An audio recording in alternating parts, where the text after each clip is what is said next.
The storm rolled in without warning, a white wall of fury swallowing the Montana highway.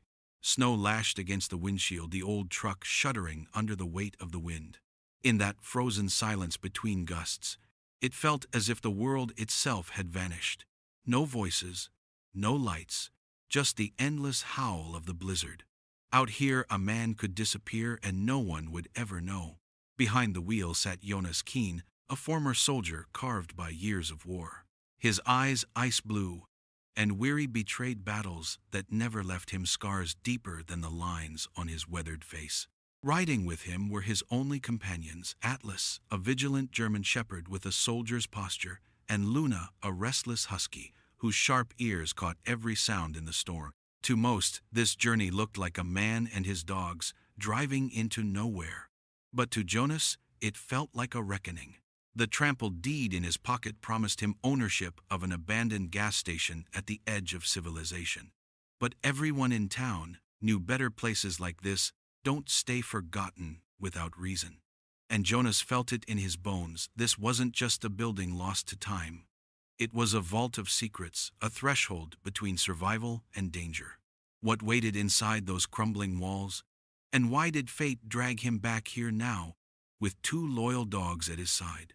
Today we invite you to step into that storm. Come with us to discover what Jonas Keen, Atlas, and Luna will uncover. And if you believe in second chances, subscribe to the channel so you don't miss the truth that hides in the shadows.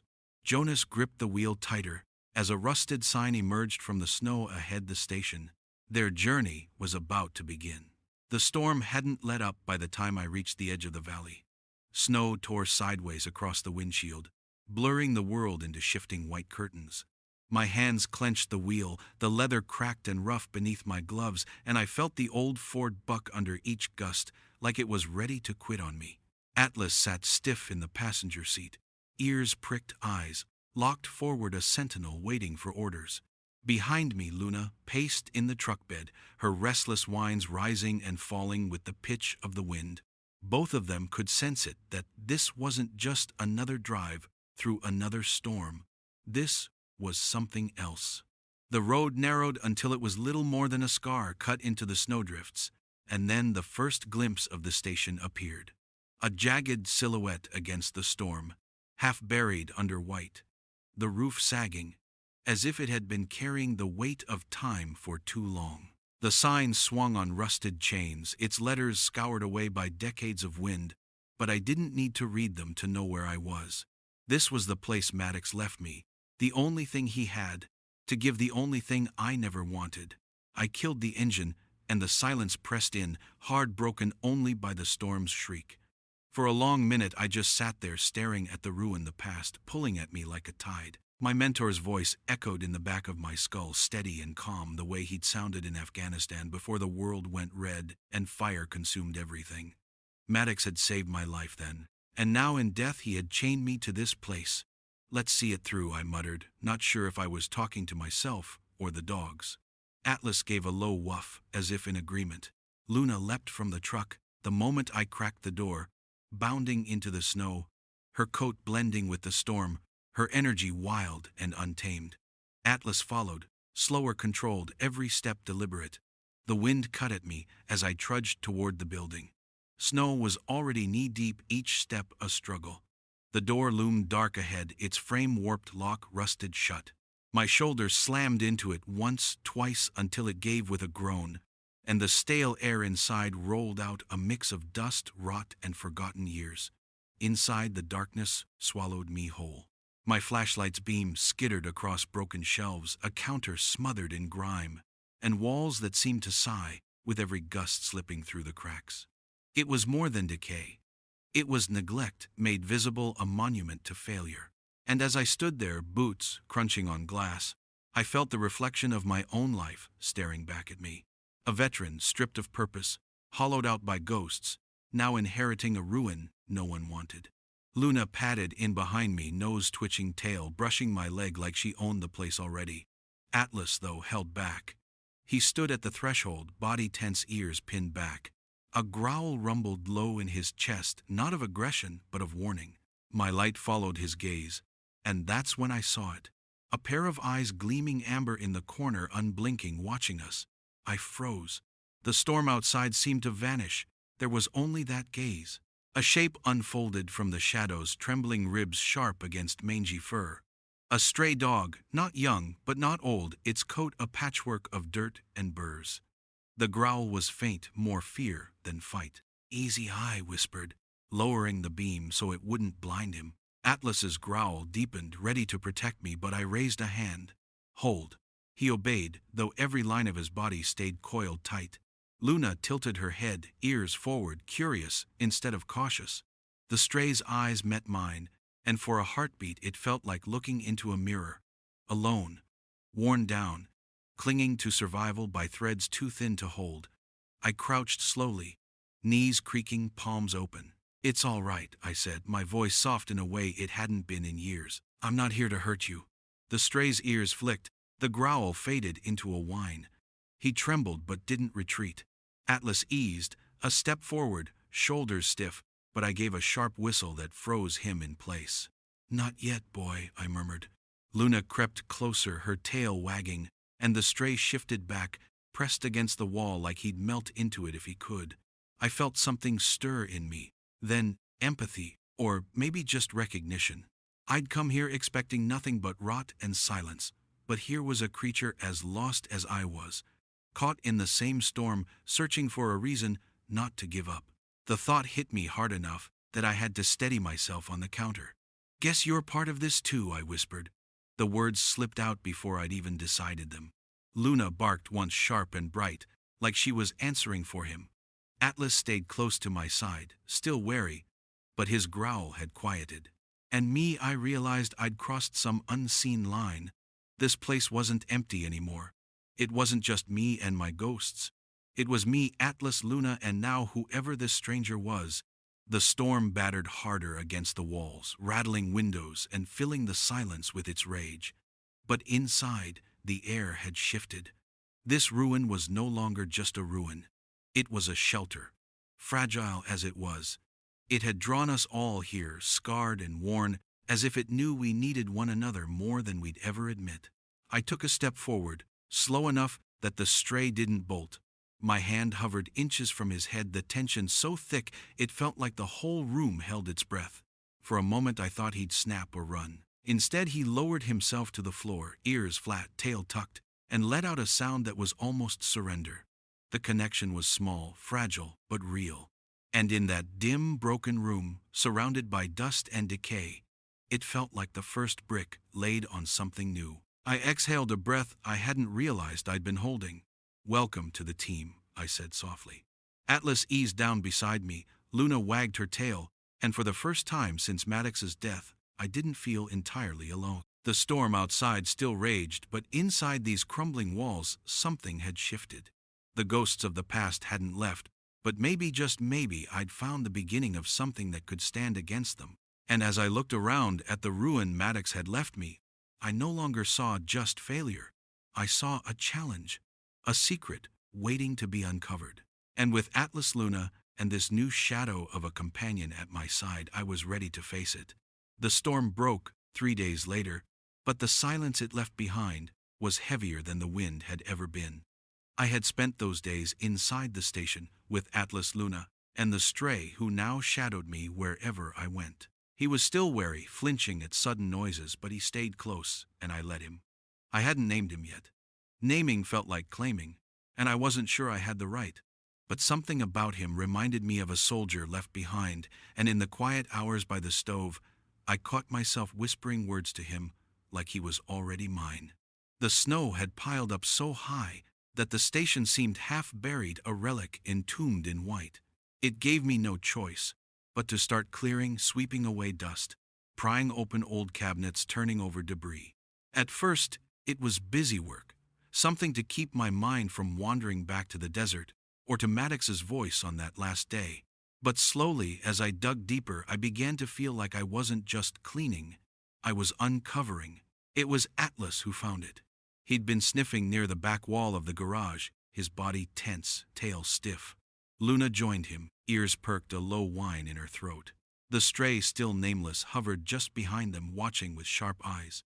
I walked over, crowbar in hand, ready to chase off a mouse or pry up whatever had their attention. But what I found wasn't vermin. The concrete floor bore a faint seam, so faint I'd missed it a dozen times before. Atlas pawed at it, claws scraping until sparks flew. My heart kicked harder. I jammed the crowbar into the crack and heaved. The slab groaned, shifted, then lifted free, with a sound like bones breaking. Cold air spilled out from below, musty and stale, carrying a scent that made my stomach tighten. It wasn't just dust. It was oil, gunmetal, old secrets. The dogs went silent. Even Luna, usually all energy, froze at my side. My hands trembled as I pulled the section aside, revealing a cavity just deep enough to hold a single object. A footlocker, olive, drab its surface, stenciled with faded numbers. My throat went dry. I knew this shape. Every soldier did. I dragged it out, the weight solid and familiar, and set it down by the stove inside. The lock wasn't a simple padlock. It was military grade, a 5-tumbler combination, designed to keep out anyone who didn't belong. My fingers hovered over it, memory clawing at me. Maddox's voice came back, sharp as ever, steady instructions over the radio, the last calm sound before chaos swallowed us whole. For a long time, I just stared. I didn't want to open it. Part of me hoped it was empty, just another reminder of a man already gone. But another part, the part that had survived every ambush, every betrayal, knew better. Maddox hadn't left me this ruin without reason. He'd left me a mission. When I finally forced myself to turn the dial, it was muscle memory that guided me. Right, left, right, the subtle clicks under my fingers. The tumblers fell one after another, until a final clunk echoed in the silence. My chest felt hollow. I lifted the lid. Inside was no collection of keepsakes, no medals, no letters. It was 3 items laid out with surgical precision in custom-cut foam. A rugged laptop, scuffed but intact. A bulky satellite phone, its casing solid as stone. And a black leather notebook worn at the edges, heavy in my hands. I opened the notebook first. Maddox's handwriting stared back at me, precise and neat, as if he'd been writing reports for a commanding officer instead of himself. But these weren't personal reflections. They were records. Dates, times, cryptic notes, financial transactions, license plates. Each page, more meticulous than the last, a map of something vast and invisible. And then I saw the name. At first it was just another entry.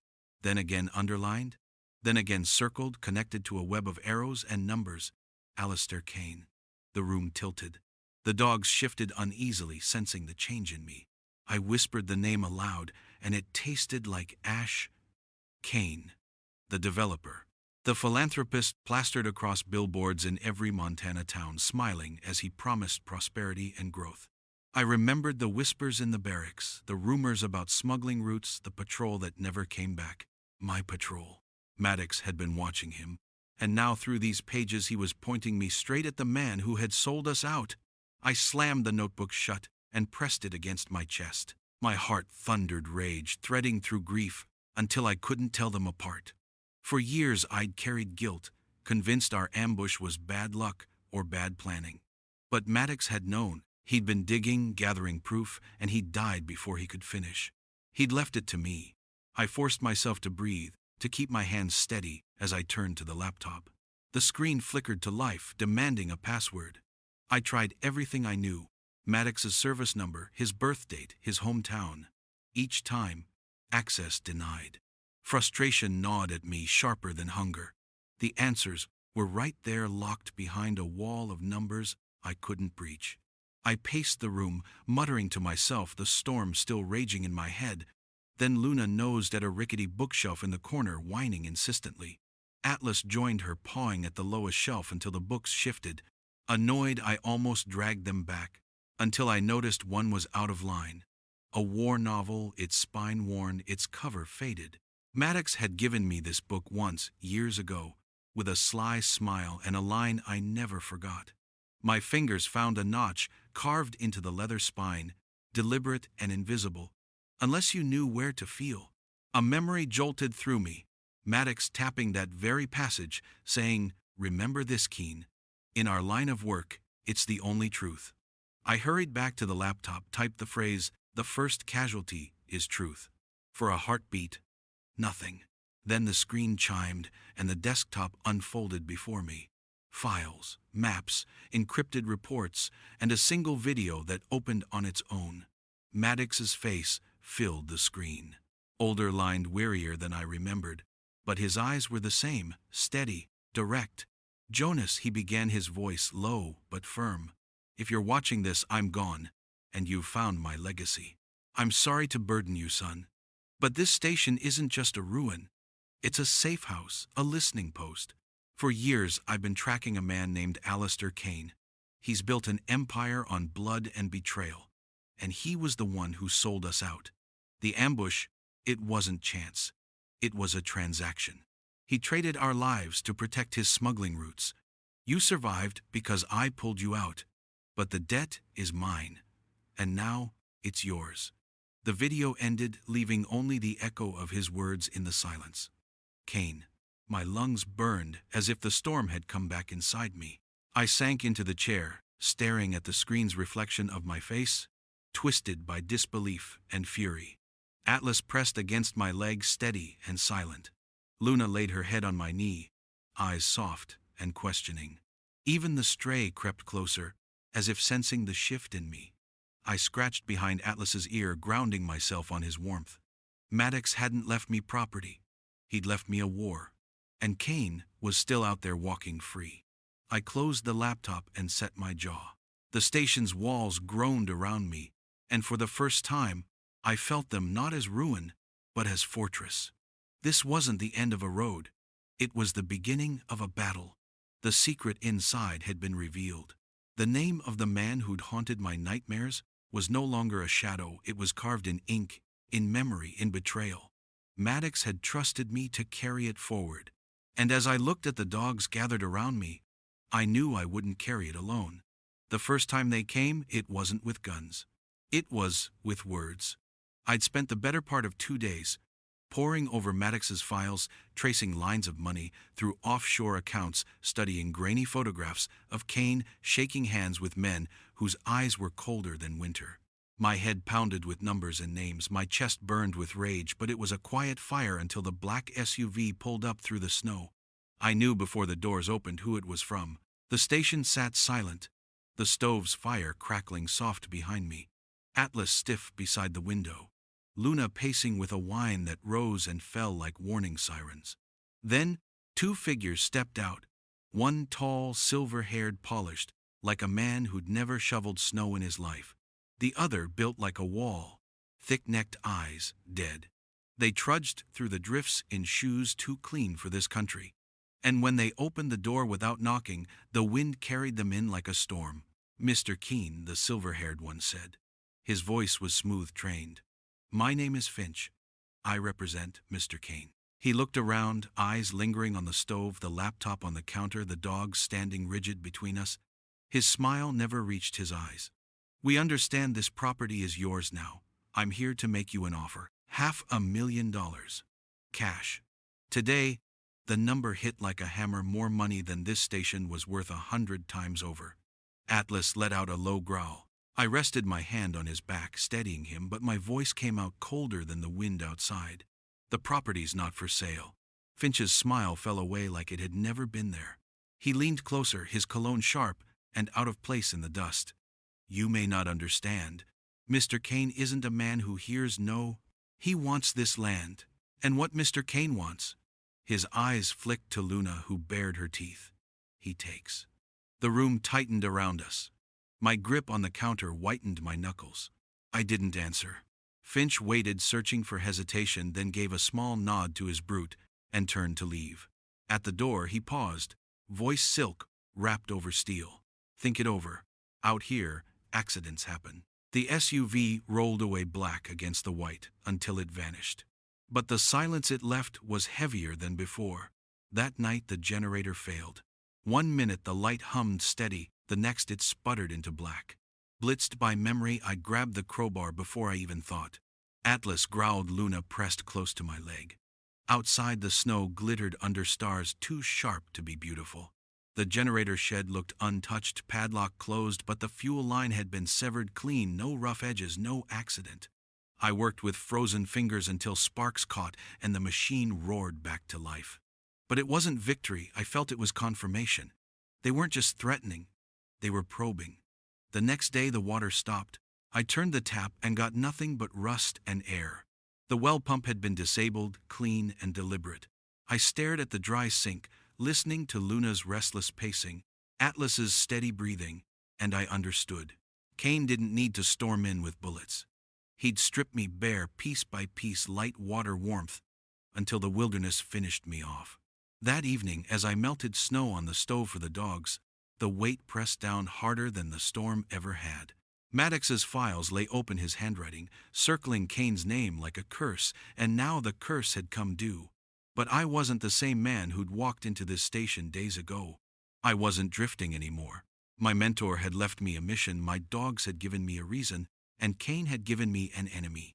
I boarded the windows with scavenged planks, left only narrow slits to watch through. I braced the doors with chains and scrap iron. Tripwires stretched across the snow with old cans to rattle at the slightest touch.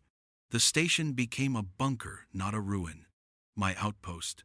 My line. Atlas paced each wall with me, nose high alert to every shift of the wind. Luna ranged further, restless energy, focused into patrol, her barks sharper, more certain. And the stray, he followed us too, no longer hiding, his eyes locked outward like he finally understood we stood together.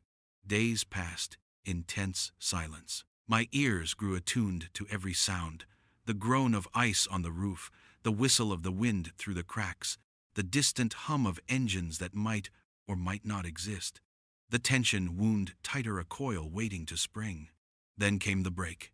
It was night again, dark enough to drown in. I dozed in the chair, crowbar beside me, laptop dimmed on the counter. Atlas lifted his head first, ears sharp, growl rumbling low. Luna, stiffened body, pointing at the door. The stray whined once, then went silent. And then I heard it, the faint scrape of metal on metal, too deliberate to be the wind. They were at the lock. My blood ran cold, but training moved me. I slipped from the chair, crowbar in hand, flattened myself against the wall beside the door. Atlas pressed against my leg, muscles taut. I placed a hand on his head, whispered, "Wait." The scraping stopped. A heartbeat later, the door shuddered under a shoulder. Once, twice. On the third slam, the chain snapped, wood splintered, and two masked figures crashed into the room. "Find the laptop," one barked voice, muffled by wool. The flashlight beam seared across the room, catching the counter where Maddox's legacy lay. That was their mistake. Now I roared. Atlas launched first, a blur of muscle and fury, slamming into the bigger intruder's chest. Luna darted, low teeth, snapping at the second man's legs. I swung the crowbar in a brutal arc, catching his wrist. The crack of bone was louder than his scream. He dropped the light, clutching his arm, and I followed through with a kick that folded him sideways. Atlas tore at the first man, the room, a chaos of snarls and curses. The intruder staggered, threw the dog off, but Luna leapt for his throat, forcing him back toward the broken door. He stumbled into the night, abandoning his partner to the storm. The second man writhed on the floor, gasping, arm bent wrong. I pressed the crowbar to his chest, my face inches from his. "Who sent you?" I demanded, voice low and dangerous. His eyes flickered, but before he could answer, sirens wailed in the distance. "Sheriff Brody." My stomach twisted. The law wasn't here to help. The law belonged to Cain. The intruder heard it too. Hope sparked in his gaze. I pulled the crowbar back, stepped away and growled, "Get out." He scrambled into the night, dragging his useless arm, vanishing into the storm. By the time Brody arrived, lights cutting through the snow, I was back by the stove, coffee in hand. The dogs settled, though their bodies still hummed with tension. He stepped inside, looked at the shattered door, the scattered debris, the blood on the floor. "Looks like you had a break-in," he said, voice, flat, pen, already scratching. "Any idea what they wanted?" "Cash." "It's a gas station," I lied. Brody's smile was thin, humorless. "Right. Well, nothing stolen. I'll file it as a failed burglary." He didn't ask if I was hurt, didn't ask if I needed help, just tipped his hat and walked out.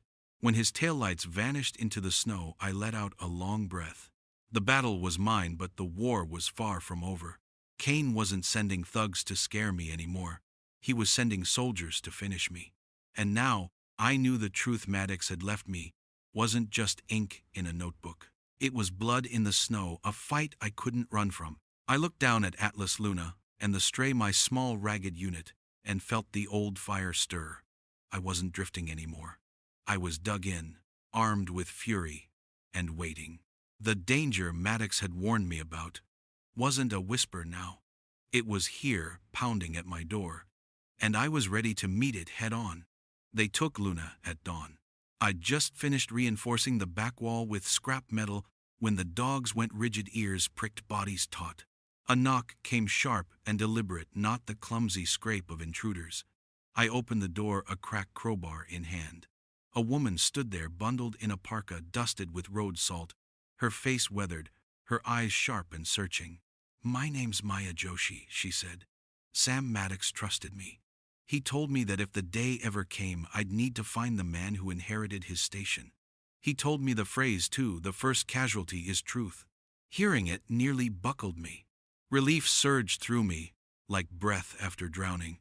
I unchained the door and let her in. She moved like someone who'd been hunted before, scanning corners, taking stock. She wasn't a soldier, but there was steel in her that reminded me of one. Together we pored over the files, her connecting names to faces, while I mapped routes and supply chains.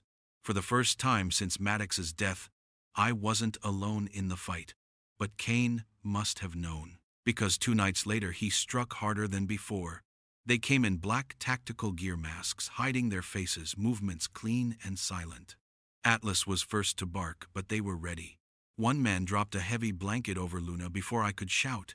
She thrashed, yelping, and was gone out the door in seconds. Atlas lunged, teeth bared, but another intruder aimed a pistol at Maya. I froze. My heart hammered so violently I thought it might tear free. In less than 5 seconds they were gone, and the van roared into the storm with Luna inside. The sat phone rang on the counter. I snatched it up, my voice raw. "Keen." Alistair Kane's voice was smooth, calm, and merciless. "I have your animal. She's alive. For now. You bring me everything, the laptop, the notebook, any copies you've made, to the quarry off Highway 89. Sunrise. Alone. If I see your journalist friend, if I see anyone else, the dog dies." I could hear Luna's muffled barks in the background. It broke something in me. "Sunrise," I said the word, a growl from the pit of my chest. "I'll be there." When the line went dead, I hurled the phone across the room. Maya stood frozen, shaking her head, eyes burning. "Jonas, it's a trap. He'll kill you both." "He has my dog," I snarled. "That's all that matters." But she grabbed my arm, hard. "Listen to me." He slipped up. "He used that sat phone to call you." I traced the signal. "He's not at the quarry. He's at an old warehouse outside town. If you go to the quarry, you'll hand him the evidence and die on top of it. You want to save Luna? We do it my way." Her voice cut through the fog of rage. Slowly, the soldier in me began to surface again. I nodded once. "Then we move now." We spent the night in a frenzy of preparation. Maya copied Maddox's hard drive onto an encrypted stick. I packed a decoy bag with the wiped laptop and a bundle of useless papers. Atlas paced the room, restless, whining at the door like he already knew what we were planning. I strapped the crowbar to my pack. No rifles, no armor, just iron, fury, and surprise. Before dawn, we rolled the Subaru to a stop a half-mile from the warehouse. The sky was still black, the horizon painted faint indigo. I left Maya behind with the evidence and crept forward through the trees, Atlas at my side. Snow muffled our steps, our breaths visible in sharp white bursts. The warehouse loomed like a rusted tomb. 2 guards smoked near the front, their breath pluming. A third idled in a truck at the loading dock. None of them looked behind. No one ever does. I found a ventilation grate half buried at the rear wall. Maddox's schematics had marked it years ago.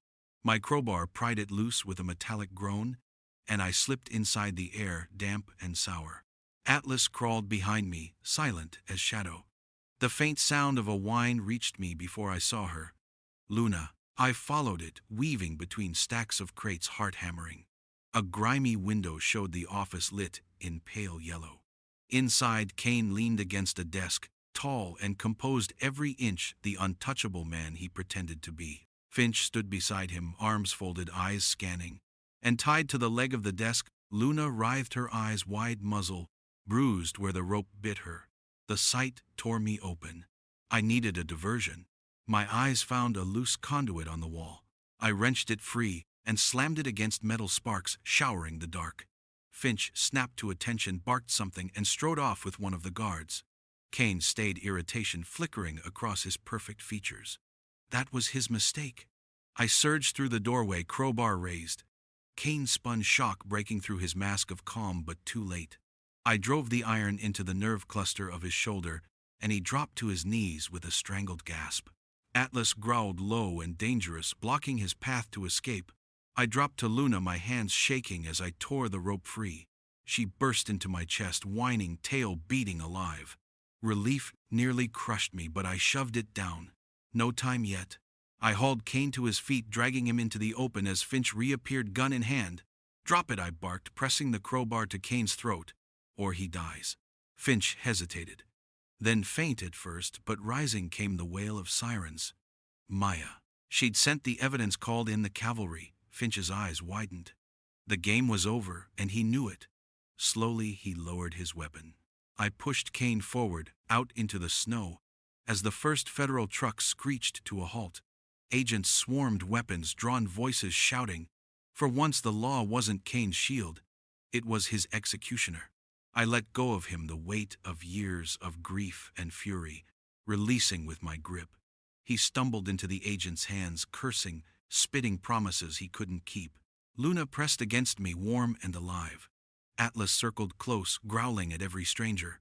Maya emerged from the Subaru, her eyes locking with mine. For the first time in years, I felt something like peace, sharp, fleeting, but real. The secrets Maddox had left weren't secrets anymore. They were evidence, headlines, indictments. Kane's empire would burn in the light of day. And me, I wasn't just a man drifting through storms. I was a soldier.